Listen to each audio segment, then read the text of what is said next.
Saudi अरब Iran के खिलाफ फौजी कार्रवाई का हक महफूज रखता है। लौट पई तो सऊदी अरब फौजी कार्रवाई कर सकता है। सऊदी वज़ीर ख़ारजा फैसल बिन फरहान दा अरब ते इस्लामी मुल्कां दे वज़ीराए ख़ारजा दे इजलास के बाद गलबात आखिया ईरान उत्ते एतमाद मुकम्मल तौर पर टुट चुकिया। हमसाया उत्ते ईरानी हमले के नतायज बरामद होंगे। अमरीकी ऑपरेशन तेहरान दा खलीज उत्ते हमला दो वख इशू ने। हमसाया मुल्का ते ईरान दे हमले पहले तो सोचे समझे ने तेहरान हमसाया उत्ते दबाव पाने की कोशिश करता है। ये दबाव कम नहीं करेगा बल्कि बैक फायर डिगेगा। उम्मीद करने ईरान अज दे इजलास के पैगाम नूं समझेगा। बहरी जहाज़ां दी आमदोरफ्त नूं लाहक खतरे लई इज्तमाही कार्रवाई दी लोड़ है। रियाज विच अरब ते इस्लामी मुल्कां दे वज़ीराए ख़ारजा दा इजलास, इसहाकडार ते दूजे मुल्कां दे वज़ीराए ख़ारजा दी शिरकत, ईरान तो खलीजी मुल्कां उत्ते हमले फौरी रोकन दा मुतालबा। एलामिया के मुताबिक आपने हुरमज़ नूं महफूज बनाने ते आलमी तजारत दे तहफ़्फ़ुज़ उत्ते जोर। अरबो इस्लामी मुल्कां दी खित्ते विच ईरानी हमलियां दी शदीद मज़म्मत। ईरान दे खलीजी मुल्कां उत्ते ड्रोन ते मिसाइल हमले, कतर दी रास लफान रिफाइनरी उत्ते मिसाइल दागे दित्ते। खबर एजेंसी के मुताबिक हमले के बाद रास लफान रिफाइनरी उत्ते अग लग गई। रास लफान रिफाइनरी कतर दा तवानाई दा एक वड्डा मरकज है। कतर ने ईरानी सफारतखाने दे मिलिटरी अताशी ते उन्हां दे अमले नूं नापसंदीदा करार दे दिता। कतरी वजारत खारजा के मुताबिक स्टाफ नूं 24 घंटियां दे अंदर कतर तो निकलन दा हुक्म दे दिता गया।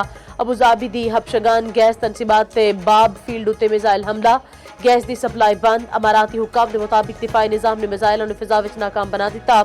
और सऊदी अरब के मशरकी रीजन उत्ते ईरान के ड्रोन हमले। तर्जमान सऊदी वजारत दिफा के मुताबिक 5 ड्रोन तैयारे फिजा विच तबाह कर दिते गए ने। इराक विच उम्मे कसर बंदरगाह के नेड़े ड्रोन हमला। सिक्योरिटी जराए के मुताबिक इराकी बहरिया के अड्डे नूं निशाना बनाया गया, कोई जानी नुकसान नहीं होया। बगदाद विच अमरीकी सफारतखाने उत्ते ईरानी ड्रोन हमला। शुमाल मशरकी शहर करकोक विच भी एक फौजी अड्डे नूं निशाना बनाया गया। कराची में शदीद आंधी ते तूफानी बारिश नाल तबाही, 1 घंटे की तेज बारिश नाल 19 बंदे जां बहक, मुतादिद जख्मी। बल्दिया मवाचा घोट विच इमारत दी कंध डिगन नाल 11 बंदे जां बहक। लांडी मजीद कॉलोनी दे नेड़े कंध डिगन नाल मियां बीवी जां बहक। कोरंगी 3.5 नंबर विच घर दी छत डिगन नाल एक खातून चल बसी। मच्छर कॉलोनी विच मकान दी छत डिग गई। स्कीम 33 गुलजार हिजरी विच कई दरख्त डिग पे। क्लिफ्टन नीलम कॉलोनी दे नेड़े दरख्त डिगन नाल एक खातून दम तोड़ गई। भैंस कॉलोनी ते गुलस्तानी चौहर विच 2 बच्चियां जां बहक। पेडिस्ट्रियन दी रेलिंग जमीन ते डिग पई। आसमानी बिजली डिगन नाल 2 बच्चे जां बहक। और शाराए फैसल उत्ते हवावां दी रफ्तार 90 किलोमीटर फी घंटा रिकॉर्ड। मारीपुर विच रफ्तार 97 किलोमीटर फी घंटा रिकॉर्ड की गई। तूफानी हवावां नाल कई थावां ते साइन बोर्ड पट्टे गए ने। सड़कों उत्ते पानी खलो गया। 500 तो वध फीडर्स ते बिजली बंद। कई इलाके नेरे विच डुब गए। ईद दी खरीदारी लई निकले शहर। वज़ीर आला सिंध मुराद अली शाह दा बल्दिया विच इमारत डिगन दा नोटिस। जिला इंतजामिया रेस्क्यू इदारे नूं फौरी कार्रवाई दी हिदायत। सिंध हुकूमत ने रेन एमरजेंसी नाफिज कर दी। वज़ीर दाखिला ज़ियाल अंजार ते मेर कराची मुर्तज़ा वहाब मवाज घोट अपड़ गए। वज़ीर दाखिला सिंध दी इमदादी कार्रवाई तेज करन दी हिदायत। सिंध सीनियर वज़ीर शर्जील मेमन दा मवाज घोटा वाक़े उत्ते इज़हार अफसोस आखिया। नकासियाब ते निज़ाम नूं बेहतर बनाने लई हंगामी इक़दामात जारी ने। वज़ीर बल्दियात नासिर हुसैन शाह बोले, अवाम घरां विच रहन ते बिजली तनसीबात नूं हथ ना लान। दूजे पासे opposition leader assembly Ali Khurshidi दी सिंध हुकूमत उत्ते तनकीद। जां बहक बंदियां दे घर आलियां नाल इज़हार ताज़ियत आखिया। हुकूमत ते मुतल्लिका इदारे मुतासरा इलाकिਆਂ विच फौरी इमदादी कार्रवाइयां तेज करन।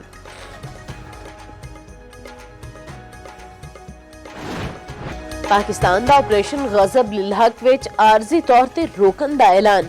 वज़ीर इत्तलात अता तारड़ दा कहना है कि फैसला ईद उल फितर दे मौके उत्ते कीता गया। इत्तलाक 24 मार्च ताईं होएगा। सऊदी अरब, कतर ते तुर्की दी दरखास्त उत्ते पाकिस्तान ने इकदाम चुक्या। अफगान सरहदी इलाके विच कार्रवाई आरजी तौर ते रोकी जावेगी।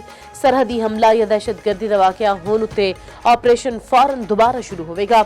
हुकूमत ने आख्या यह फैसला ब्रदर इस्लामी मुल्कां नाल ताल्लुकात पक्के करन लई कीता गया है। आरजी वक्फे ताईं अफगान तालिबान रजीम दे 707 दहशतगर्दां नूं हलाक कीता। 255 पोस्टां तबाह ते 44 पोस्टां कब्जे विच ले लितियां गईयां। काबल ते नंगरहार विच ड्रोन स्टोरेज ते गोला बारूद दे ज़खायर तबाह। किसी शहरी आबादी या बुनियादी ढांचे नूं कोई नुकसान नहीं पहुंचाया गया। काबुल विच हदफ अफगान तालिबान दे गोला बारूद ते हथियारां दे इलावा ड्रोन तैयारियां दा डीपू सी। DGISPR दा अफगान तालिबान दे प्रोपेगेंडे दा जवाब निजी टीवी नाल गलबात विच आखिया। ਗੋਲਾ ਬਾਰੂਦ ਫਟਣ ਨਾਲ ਜਿਹੜੇ ਧਮਾਕੇ ਹੋਏ ਉਹਨਾਂ ਨੂੰ ਪੂਰੇ ਸ਼ਹਿਰ ਨੇ ਵੇਖਿਆ। ਅਫਗਾਨ ਰਜੀਮ ਦੇ ਅਸਲਾਹ ਜ਼ਖੀਰੇ ਨੂੰ ਨਿਸ਼ਾਨਾ ਬਣਾਇਆ। ਇਹ ਅਫਗਾਨ ਤਾਲਿਬਾਨ ਦੇ 53 ਹਮਲਿਆਂ ਦਾ ਜਵਾਬ ਹੈ। ਸ਼ੁਰੂ ਉਹਨਾਂ ਨੇ ਕੀਤਾ, ਪਾਕਿਸਤਾਨ ਨੇ ਜਵਾਬ ਦਿੱਤਾ। ਹਮਲੇ ਵਿੱਚ ਸਿਵੀਲੀਅਨਸ ਦੀਆਂ ਹਲਾਕਤਾਂ ਦਾ ਪ੍ਰੋਪੇਗੈਂਡਾ ਝੂਠਾ ਹੈ। ਅਫਗਾਨ ਤਾਲਿਬਾਨ ਨੇ ਦਹਿਸ਼ਤਗਰਦਾਂ ਨੂੰ ਲੁਕਾਇਆ। ਸਰਕਾਰੀ ਇਮਾਰਤਾਂ ਵਿੱਚ ਦਹਿਸ਼ਤਗਰਦ ਲੁਕੇ ਹੋਏ ਨੇ। ਦਹਿਸ਼ਤਗਰਦਾਂ ਨੂੰ ਹਵਾਲੇ ਕਰੋ ਤਾਂ ਗੱਲਬਾਤ ਹੋਵੇਗੀ। ਆਪਣੇ ਮੁਲਕ ਵਿੱਚ ਦਹਿਸ਼ਤਗਰਦੀ ਮਰਾਕਜ਼ ਖਤਮ ਕਰੋ। ਅਫਗਾਨ ਤਾਲਿਬਾਨ ਫੈਸਲਾ ਕਰਨ TTP ਅਹਮ ਹੈ ਜਾਂ ਪਾਕਿਸਤਾਨ। ਅਫਗਾਨ ਤਾਲਿਬਾਨ ਰਜੀਮ ਨੂੰ ਦਹਿਸ਼ਤਗਰਦੀ ਦੀ ਸਹੂਲਤਕਾਰੀ ਦੀ ਕੀਮਤ ਚੁਕਾਣੀ ਪਏਗੀ। ਤਾਲਿਬਾਨ ਦੇ ਅਕਸਰ ਜੰਗਜੂ ਵਰਦੀ ਨਹੀਂ ਸਿਵੀਲੀਅਨ ਕੱਪੜੇ ਪਾਉਂਦੇ ਨੇ। ਤਾਲਿਬਾਨ ਨਸ਼ਈ ਅਫਰਾਦ ਨੂੰ ਖੁਦਕੁਸ਼ ਹਮਲੇ ਲਈ ਇਸਤੇਮਾਲ ਕਰਦੇ ਆਏ। ਪਾਕਿਸਤਾਨ ਦੇ ਖਿਲਾਫ ਇਸਤੇਮਾਲ ਹੋਣ ਵਾਲੇ ਡਰੋਨ ਅਫਗਾਨ ਤਾਲਿਬਾਨ ਨੂੰ ਭਾਰਤ ਫਰਾਹਮ ਕਰ ਰਿਹਾ ਹੈ। ਪਾਕਿਸਤਾਨ ਦੀ ਅਫਗਾਨ ਆਵਾਮ ਨਾਲ ਕੋਈ ਲੜਾਈ ਨਹੀਂ, ਉਹਨਾਂ ਨੂੰ ਆਪ ਦਹਿਸ਼ਤਗਰਦ ਨੇ ਕੈਦੀ ਬਣਾ ਰੱਖਿਆ ਹੈ।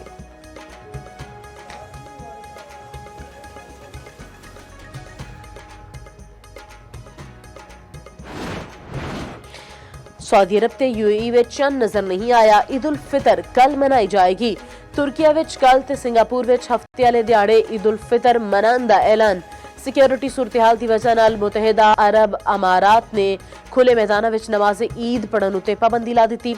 ਨਮਾਜ਼ ਈਦ ਸਿਰਫ ਮਸਾਜਿਦ ਵਿੱਚ ਅਦਾ ਕਰਨ ਦਾ ਐਲਾਨ। ਪਾਕਿਸਤਾਨ ਵਿੱਚ ਸ਼ਵਾਲ ਦਾ ਚੰਨ ਵੇਖਣ ਲਈ ਮਰਕਜ਼ੀ ਰੂਤ-ਏ-ਹਲਾਲ ਕਮੇਟੀ ਦਾ ਇਜਲਾਸ ਅੱਜ ਸ਼ਾਮੀ 5 ਵਜੇ ਇਸਲਾਮਾਬਾਦ ਵਿੱਚ ਤਲਬ। ਸਿਕਿਉਰਿਟੀ ਚੀਫ ਅਲੀ ਲਾਰੀਜਾਨੀ ਦੀ ਸ਼ਹਾਦਤ ਤੋਂ ਬਾਅਦ ਈਰਾਨ ਦੇ ਇਸਰਾਈਲ ਤੇ ਨਵੇਂ ਹਮਲੇ। ਤੇਲ ਅਬੀਬ ਵਿੱਚ ਕਈ ਇਮਾਰਤਾਂ ਤੇ ਗੱਡੀਆਂ ਵਿੱਚ ਅੱਗ ਲੱਗ ਗਈ। ਕਈ ਇਲਾਕਿਆਂ ਵਿੱਚ ਧਮਾਕਿਆਂ ਦੀਆਂ ਆਵਾਜ਼ਾਂ। ਈਰਾਨ ਦੇ ਪਹਿਲੀ ਵਾਰੀ ਹਾਜ ਕਾਸਿਮ ਮਿਜ਼ਾਈਲ ਨਾਲ ਹਮਲੇ। ਤੇਲ ਅਬੀਬ ਉੱਤੇ ਹਮਲੇ ਵਿੱਚ 2 ਬੰਦੇ ਹਲਾਕ, ਕਈ ਜ਼ਖਮੀ। ਇਸਰਾਈਲੀ ਹੁਕਾਮ ਦੇ ਮੁਤਾਬਿਕ ਇਸਰਾਈਲ ਦੇ ਮਰਕਜ਼ ਵਿੱਚ ਈਰਾਨੀ ਡਰੋਨ ਹਮਲੇ ਵਿੱਚ ਇੱਕ ਗੈਰ ਮੁਲਕੀ ਮਾਰਿਆ ਗਿਆ। ਮੈਡੀਕਲ ਕੋਰ ਤੇ ਫੌਜੀ ਭਰਤੀ ਦੇ ਮਰਾਕਜ਼ ਵੀ ਨਿਸ਼ਾਨੇ ਤੇ ਆਏ। ਬੈਤ ਸ਼ਮੀਸ਼ ਸ਼ਹਿਰ ਵਿੱਚ ਇਮਾਰਤਾਂ ਨੂੰ ਨੁਕਸਾਨ ਪਹੁੰਚਿਆ। ईरानी सरकारी मीडिया के मुताबिक तेल अबीब ਨੂੰ ਕਲਸਟਰ ਵਾਰ ਹੈਡ ਲੈ ਜਾਣ ਵਾਲੇ ਮਿਜ਼ਾਈਲ ਨਾਲ ਨਿਸ਼ਾਨਾ ਬਣਾਇਆ ਗਿਆ। ईरानी ਪਾਸਦਾਰਾਨੀ ਇਨਕਲਾਬ ਦਾ ਕਹਿਣਾ ਹੈ ਨਵੇਂ ਹਮਲੇ ਵਿੱਚ ਮਿਜ਼ਾਈਲ 100 ਤੋਂ ਵੱਧ ਅਹਦਾਫ ਉੱਤੇ ਲੱਗੇ ਨੇ। ਇਸਰਾਈਲ ਵਿੱਚ 200 ਬੰਦੇ ਹਲਾਕ ਤੇ ਜ਼ਖਮੀ ਹੋਏ ਨੇ। ईरान ਨੇ ਇਸਰਾਈਲ ਲਈ ਜਾਸੂਸੀ ਦੇ ਇਲਜ਼ਾਮ ਵਿੱਚ ਇੱਕ ਬੰਦੇ ਨੂੰ ਫਾਂਸੀ ਦੇ ਦਿੱਤੀ।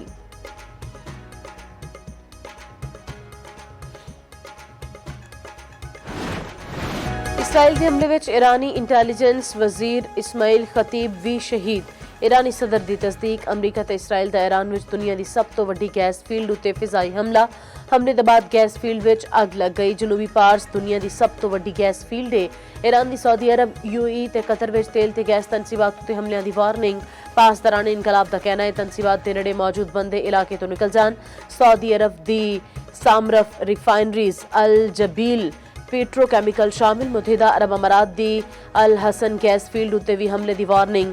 कतर दा मुसीद पेट्रोल कैमिकल कॉम्पलैक्स ते होल्डिंग कंपनी अहदाफ विच शामिल। ईरानी सूबे लोरिस्तान विच होर 7 बंदे शहीद, 56 जख्मी हो गए। हमले विच 2 लोदे शहर दे गुंजानाबाद इलाके नूं निशाना बनाया गया। वो शहर एटमी पावर प्लांट उत्ते भी हमला मिसाइल अहाते विच टिकिया। इसराइली फौज दा जनूबी लबनान नूं दुबारा खाली करन दा हुक्म। लबनान विच इसराइली हमलियां विच हुण ताईं 968 बंदे शहीद हो चुके। इसराइली फौज दे जनूबी लबनान दे घरां ते दुकानां विच लुटमार, वीडियो वायरल। ईरानी सिक्योरिटी चीफ अली लारीजानी ते बसीज फोर्स के कमांडर मेजर जनरल गुलाम रजा सने दर्जना शहादा दी नमाज जनाजा अदा कर दी गई। इनकलाब स्क्वायर ते लोकां दी वड्डी तादाद ने शिरकत की थी। अली लारीजानी 17 मार्च नूं तेहरान विच अपने पुत्र दे नाल हमले विच शहीद होए। अली लारीजानी इनकलाब ईरान तो बाद उभरन वालियां अहम सियासी शख्सियात विच शामिल सन। सिक्योरिटी पॉलिसी दे मामार हमनाई ते करीबी मशीर सन। अली लारीजानी ईरान अराक जंग दे साबिक कमांडर भी रहे। कई बार सदारती उम्मीदवार रहे। बतौर स्पीकर पार्लीमेंट 12 साल ताईं मजलिस शुरा की कयादत की। ईरान के चीफ मुज़ाकरातकार बराए जोहरी प्रोग्राम भी रह चुके। तवानाई तनसीबात उत्ते हमले। आलमी मंडी विच खाम तेल की कीमत विच वाधा। बरतानवी खाम तेल की कीमत 7% वादे के बाद $111 फी बैरल हो गई। अमरीकी खाम तेल WTI क्रूड की कीमत विच 2.39% वाधा होया। नवी कीमत $98.71 फी बैरल हो गई।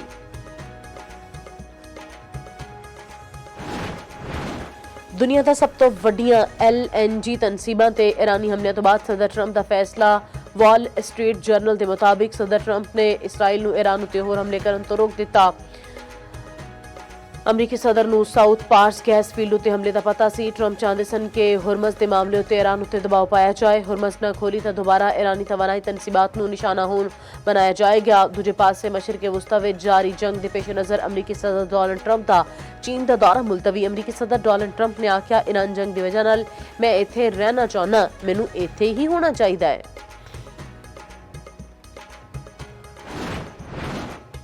ईरान ਦਾ भारत ਤੋਂ ਦਵਾਈਆਂ ਤੇ ਤਿੱਬੀ ਆਲਾਤ ਦੀ ਫਰਾਹਮੀ ਦਾ ਵੀ ਮੁਤਾਲਬਾ।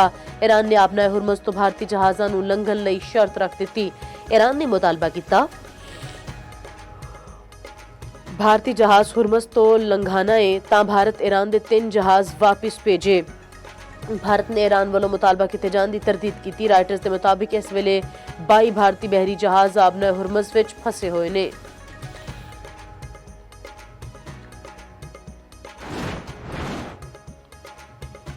ईरान की स्ट्रैटेजिक पोजीशन काफ़ी हद तक डिग चुकी। अमरीकी director national intelligence Tulsi Gabbard दी सेंट कमेटी विच ब्रीफिंग आख्या, पिछले वरे जून विच ईरान के न्यूक्लियर अफजुदगी प्रोग्राम नूं बड़ी हद तक तबाह कर दिता सी। हमलिਆਂ ਦੇ ਬਾਅਦ अमरीका नूं कोई इहो जी शहादत नहीं मिली कि ईरान यूरेनियम अफजुदा करन दी सलाहियतां नूं वधा रिहा है। ईरानी क़यादत बच भी गई तां मिसाइल ते ड्रोन प्रोग्राम बहाल करन विच सालां लग सकते ने। इस्लामाबाद हाईकोर्ट के अहकामात उत्ते बानी पीटीआई का मैडिकल चैकअप। जेल इंतजामिया के मुताबिक हाईकोर्ट की हिदायत उत्ते चीफ कमिश्नर ने नवा मैडिकल बोर्ड तश्कील दे दिता। मैडिकल बोर्ड ने बानी का तफसीली तिबी मुआयना किया। मुआयना अहलिया बुशरा बीबी की मौजूदगी विच किया गया।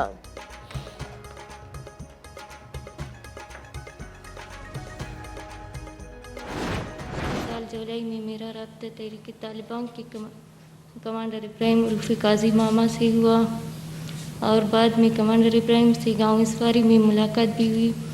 उसके बाद कमांडर इब्राहिम ने जो कहा, गांव मुश्किल रहने वाली है, न मेरे साथ मुसलसल रब्ता रखाया और खुदकुश बनने के लिए मेरी जहन साजी की। कमांडर इब्राहिम तंजीम के बारे में बातों से मुतासिर होकर मैं खुदकुश हमले के लिए तैयार हो गई। बाद में कमांडर इब्राहिम मेरा रब्ता कमांडर दिलजान से करवाया। कमांडर दिलजान ने बताया कि वो मुझे खुदकुश ट्रेनिंग के लिए डॉक्टर सविया BYC वाले से मिलवाएगा। बलोचिस्तान में तबाही का बड़ा मनसूबा नाकाम। खुददार तो खातून खुदकुश बमबार गिरफ्तार। वज़ीर आला बलोचिस्तान सरफराज बुगटी दे नाल प्रेस कॉन्फ्रेंस विच खातून लाइबा ने दस्सिया, खुदकुश हमले लई मेरी जहन साजी की गई। कमांडर इब्राहिम दी गल्लां तो मैं मुतासिर हो के खुदकुश हमले लई तैयार हो गई। कमांडर इब्राहिम में मैनू BYC दी रहनुमा डॉक्टर सवीहा नाल मिलवाना सी। वज़ीर आला बलोचिस्तान ने आख्या, फोर्सेस ने कामयाब कार्रवाई करके वड्डी तबाही तो बचा लिया। बलोच कौम नू लाहासिल जंग वल धकेल दिता गया।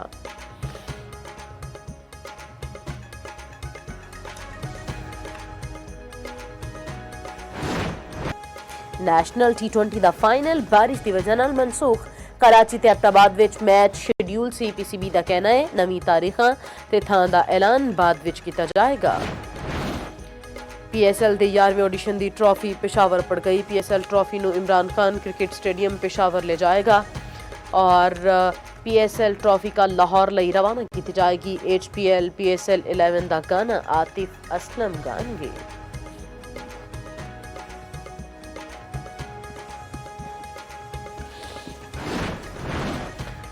ते पाक हॉकी वर्ल्ड कप के शेड्यूल का ऐलान। कौमी टीम का पहला मैच इंग्लैंड के खिलाफ 15 अगस्त को होगा। पाकिस्तान ते भारत का बड़ा मैच 19 अगस्त को होगा। हॉकी के मुकाबले 30 अगस्त तक जारी रहेंगे।